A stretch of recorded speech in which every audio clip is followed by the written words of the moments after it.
मुर्तज़ा वहाब ने मीडिया से गुफ्तगू करते हुए कहा कि यह तासुर है कि तमाम इख्तियारात सिंध हुकूमत के पास हैं, मगर ऐसा नहीं है। मैं माजी में KMC के खिलाफ गलत काम करने वालों के खिलाफ कार्रवाई करूं या काम करूं। अब मैं आपको बताता हूं कि मुझे एक और दुश्वारी क्या आई। मुझे पर्सनल धमकियों के मैसेजेस आए कुछ लोगों की जानिब से। कुछ ऑडियो नोट्स भी हैं मेरे पास, वॉइस क्लिप्स भी हैं, वो आपको मैं भिजवा दूंगा। ये जो माफियाज बैठी हैं, जब सरकार उन माफियाज के खिलाफ कार्रवाई करती है तो अदालत जाके स्टे ऑर्डर ले लेती हैं, डराते हैं, धमकाते हैं। जो सैंक्टिटी है ना एग्जीक्यूटिव फैसलों की, उसके बारे में हम सबको अब सोचने की ज़रूरत है। मुझे मौका नहीं मिला कल अदालत में ये कहने का कि जी क्या कर रहे हैं। अगर मौका मिलता तो मैं बताता कि सर जुल्फ़िकाराबाद ऑयल टर्मिनल जो कि 2011-12 में सोचा गया था, वो आज 2021 में मुर्तज़ा वहाब जब एडमिनिस्ट्रेटर बनाए, उस KMC ने उसको कामयाबी से हमकनार कर दिया है। आज वो ऑयल टैंकर्स अंदर खड़े हैं। ये KMC ने किया, 60 रोज़ की अकॉम्प्लिशमेंट है जो कि 10 साल में नहीं हो पा रही थी। ट्रैफिक की बड़ी बात होती है। इन 60 रोज़ के अंदर मैं NHA के साथ, पुलिस के साथ और KMC हुक्काम आधी दर्जन मीटिंग्स कर चुकी है कि हैवी ट्रैफिक को आप कराची की सड़कों से बाहर निकालिए और लियारी एक्सप्रेस वे इस्तेमाल कीजिए। दुनिया भर के अंदर ये रिंग रोड्स हैवी ट्रैफिक के लिए इस्तेमाल होते हैं ताकि आप, मैं, हमारे बच्चे, हमें तकलीफ़ का सामना ना करना पड़े, हमारी ट्रैफिक कंजेशन कम हो सके। आज भी आपको शहर के अंदर ये पीछे नज़र आ रहे हैं। बट मैं क्या करूं, लियारी एक्सप्रेस वे KMC के अंडर नहीं है, Lyari express way Karachi police के अंडर नहीं है, लियारी एक्सप्रेस वे NHA के अंडर है। मैंने उनको बुला के कहा कि आप कैसा लियारी एक्सप्रेस वे आपका है जिस पे आप हेवी ट्रैफिक अलाउ नहीं करते। सारा ट्रैफिक कराची की सड़कों पर आता है, कंजेशन बढ़ी हुई है। कोई जवाब नहीं था उनके पास। मैं कहा लियारी एक्सप्रेस वे शानदार प्रोजेक्ट माजी की हुकूमतों ने बनाया है, उस पर स्ट्रीट लाइट्स लगा दें जी। आज तक स्ट्रीट लाइट्स नहीं है, कोई इसके ऊपर नोटिस नहीं लिया जाता। और मैं यहाँ पर हमेशा सच बोलता हूँ।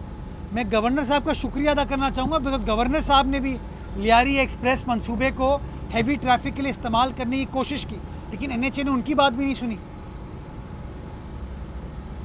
तो मैं तो आज मीडिया के ज़रिए, चूँकि मैं कल बात नहीं कर पाया, ये मुझे रोक दिया गया, क्या खामोश हो जाएं।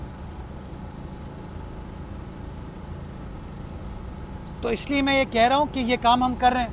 कल भी जब हमें अदालत बुलाया गया तो वज़ीर आला हाउस में एक बहुत बड़ी मीटिंग हो रही थी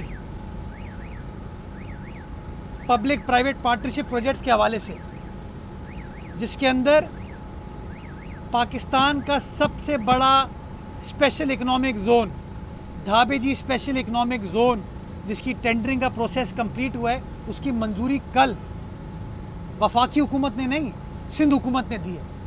1800 एकड़ पे यहाँ पर पोर्ट कासिम के बराबर में सिंध हुकूमत बनाने जा रही है, जहाँ पे नई सनतें लगेंगी, हमारे मज़दूरों को रोज़गार मिलेगा, हमारे जो इन्वेस्टर्स हैं, हमारे जो सनतकार हैं, उनको जगह मिलेगी स्पेशल इकनॉमिक जोन के तहत कि अपनी वो सनतें लगा पाएंगे, जो कि पाकिस्तान की एक्सपोर्ट को सपोर्ट करेगा, पाकिस्तान की बाकी चीज़ों को सपोर्ट करेगा।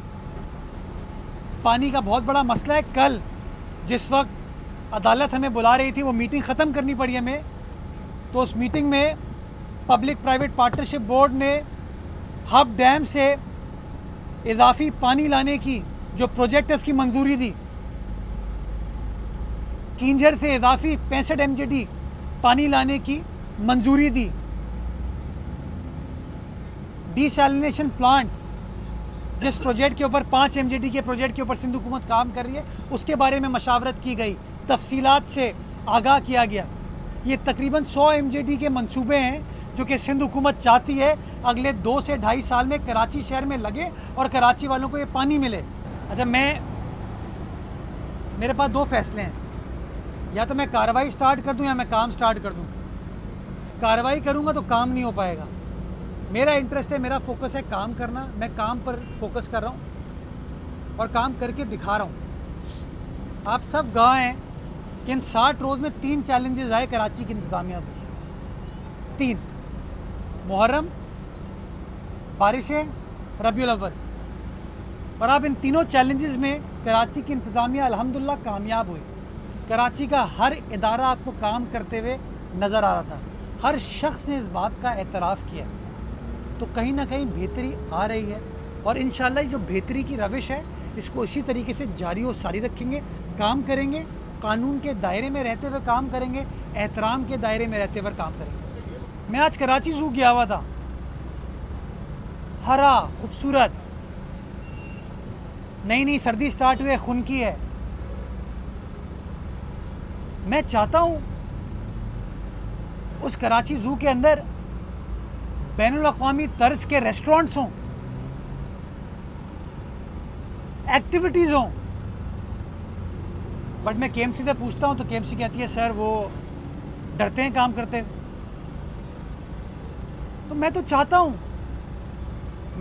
हूँ भाई हिल पार्क और किडनी हिल के दरमियान चेयर लिफ्ट हो। भुट्टो साहब का विजन था।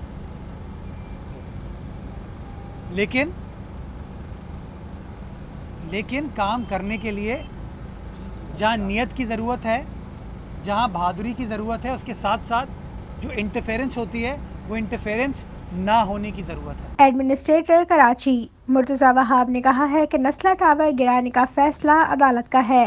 सिंध हुकूमत इससे इत्तेफाक नहीं करती। नस्ला टावर गिराने का फैसला सिंध हुकूमत ने नहीं किया। फैसला अदालत ने किया। आइन के तहत अदालती अहकामात फॉलो करना हर हुकूमत की जिम्मेदारी है। मुझसे कल किसी ने सवाल पूछा कि खुर्रम शेर ज़मान ने यह कहा, तो मैंने कहा भाई खुर्रम शेर ज़मान को बोलो कि नस्ला टावर ना जाए, अदालत आ जाए। तो जो अदालती फ़ैसला होगा वो किसी भी सरकारी अफसर को फॉलो करना ज़रूरी है। हम उस फैसले से इत्तफाक नहीं करते और ये बार बार हमने कहा है।